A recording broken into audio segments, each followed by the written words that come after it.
कहीं लोग कहते हैं कि सोमवार शिव जी का है, जरूर होगा,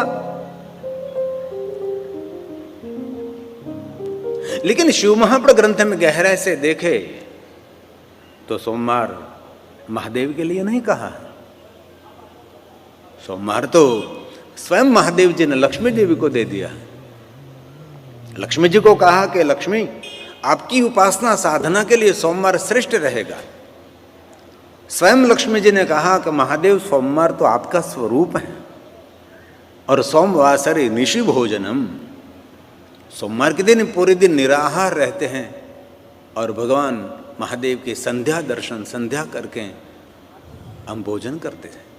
लेकिन गुजरात की परंपरा कुछ अलग है। गुजरात में सोमवार के दिन हम दोपहर भोजन कर लेते हैं। આપણે સોમવારના દિવસે બપોરે ભોજન કરી લઈએ છીએ। શિવ મહાપુરાણ ગ્રંથને આપણે જોઈએ તો સોમવારને દિવસે સંધ્યા સમયનું ભગવાન શિવનું દર્શન કરીને અથવા શિવ સંધ્યા કરીને ભોજન કરવાનો એક મહિમા છે। લેકિન પ્રાંત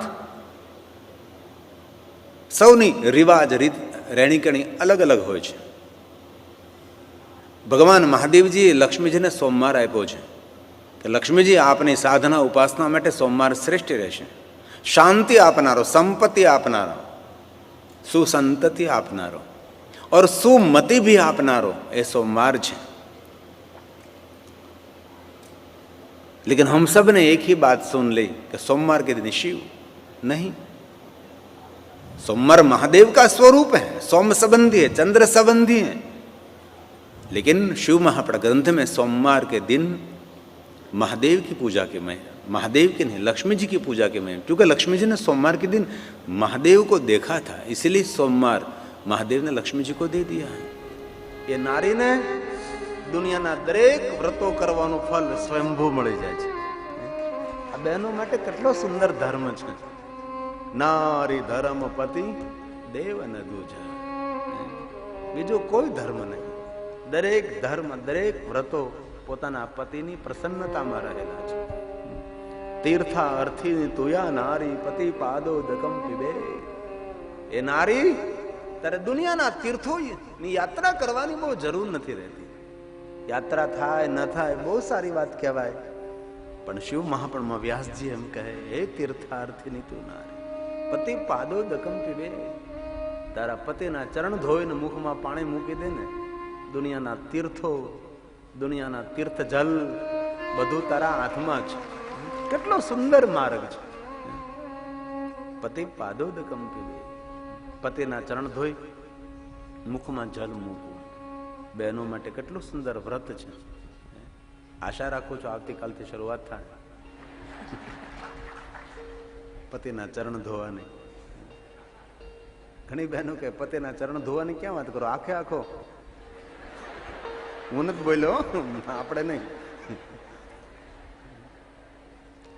અમારા ભાઈઓ પણ ઘણા રાજી થયા। આવું અમે કહીએ ને કે પતિના ચરણ ધોઈને મુખમાં પાણી મૂકવું જોઈએ, પણ પતિના ચરણ ધોવા જોઈએ, પણ ભાઈઓ ખૂબ રાજી થાય। પણ ભાઈઓને ખબર નથી, બહેનો પાછળ એમ કે પતિના પગ ધોવાની ક્યાં વાત કરો, જોવા જેવો નથી। પણ કોઈ પણ નારી માટે તેના પતિ એ શ્રેષ્ઠ છે। એકબીજાના ધર્મો છે, એકબીજાની ફરજમાં આવે છે। આપણા લગ્ન વિવાહની અંદર પહેલી વિધિ કઈ? પુષ્પમાળા વિધિ છે। આ વિધિ આપણને કયો સંદેશ આપે છે? નારી વરને પુષ્પમાળા અર્પણ કરે છે અને વર નારીને પુષ્પમાળા અર્પણ કરે। શા માટે? એનો અર્થ એવો બ્રાહ્મણો કરે છે કે જો દાંપત્ય જીવન દિવ્ય બનાવવું હોય તો એકબીજાનો આદર કરતા શીખીએ આપણે। નારી પોતાના પતિનો આદર કરે, પતિ પોતાની નારીનો આદર કરે, તો દાંપત્ય જીવન દિવ્ય બને। આમ પતિ સવારમાં ઘરથી બહાર નીકળ્યો, જાતો હોય કામે, નોકરે, ધંધે, એકદમ પ્રસન્નતા ભરેલી મુખ રાખી અને એ હસતા હસતા વિદાય કરીએ, અને સાંજે પાછો થાકો પાકો ઘરે આવી જાય, એકદમ પ્રસન્ન મુખ રાખી અને તેનું સ્વાગત કરીએ અને મીઠા મીઠા શબ્દો બોલીએ। બહુ કામ, બહુ થાકી ગયા છો, આમ છે તેમ છે, મીઠા શબ્દો બોલોમાં કાંઈ ખર્ચ થાય પણ દુનિયાને ખરીદી શકાય। મીઠા શબ્દો બોલવા માત્રથી પતિનો થાક ઉતરી જાય। ખાલી પત્ની બે મીઠા મીઠા શબ્દો બોલે. આમ તો પત્ની બે સમય જ મીઠું બોલે, બે સમયે મીઠું બોલે. એક તો પિયર જવું હોય ત્યારે અને ગામમાં સેલ આવ્યું હોય ત્યારે, ત્યારે મીઠું બોલે. અને જયારે પત્ની તમારા માટે મીઠું મીઠું બોલવા લાગે ત્યારે કોઈ જગ્યાએ હાથ નહીં રાખવાનો, ખીચે હાથ રાખવાનો, ખાલી થવાની તૈયારીમાં છે ભાઈ તમારું ખીચવું. એકબીજાનો આદર, એકબીજાનો સન્માન. સુંદર નારી ધર્મનું વર્ણન છે, સુંદર મજાના પુરુષોનું ધર્મનું વર્ણન એકબીજાની ફરજમાં આવે છે. આ બધા આપણા સંસ્કારો છે. અને દુનિયામાં પૂર્ણ સંસ્કારી કોઈ નથી હોતો ને. આ દુનિયામાં પૂર્ણ સંસ્કારી કોણ હોય? કોઈ નહીં. કારણ કે અંતિમ સંસ્કાર તો બીજા જ આપતા હોય ને. કોણ પૂર્ણ સંસ્કારી? કોઈ નહીં. કારણ કે છેલ્લો સંસ્કાર તો એ બીજો માણસ જ આપે છે. તો શિવ અને પાર્વતીના વિદાયની કથા. શિવ અને પાર્વતી કૈલાસના દ્વારે પહોંચે. વિષ્ણુ ભગવાનને લક્ષ્મીજી જેનું સુંદર સ્વાગત કરે છે. ભગવાન વિષ્ણુને બહુ અવસર મળ્યો છે. એક વાત કહેતા મને ખૂબ ગૌરવ થાય. શિવ મહાપુરાણમાં જેટલો મારો મહાદેવનો મહિમા છે ને, એટલો જ ભગવાન વિષ્ણુનો મહિમા ગાવામાં આવ્યો છે. આ તો હરિ ને હર એક છે ભાઈ. આપણે આરતીમાં પંક્તિમાં નથી ગાતા,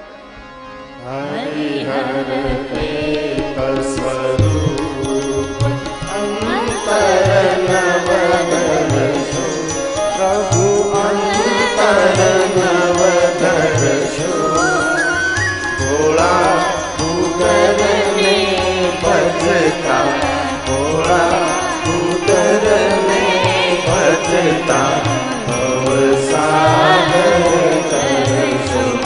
ઓમ હર હર મહાદેવ, ઓમ હર હર મહાદેવ. આ દુનિયાનો પહેલો વૈષ્ણવ ભગવાન શંકર છે. વિષ્ણુના પ્રથમ ભક્ત ભગવાન મહાદેવ છે. મહાદેવને વિષ્ણુ પણ બહુ જ આદર છે. ભગવાન વિષ્ણુને પોતાને ઈષ્ટ તરીકે સ્વીકાર્યા છે. એ છે ભગવાન મહાદેવજી. અને વિષ્ણુ ભગવાનનો ઈષ્ટ ભગવાન શંકર છે. આ તો મમાય હૃદય, મારા હૃદયમાં વિષ્ણુ રહે ને વિષ્ણુના હૃદયમાં હું રહું છું.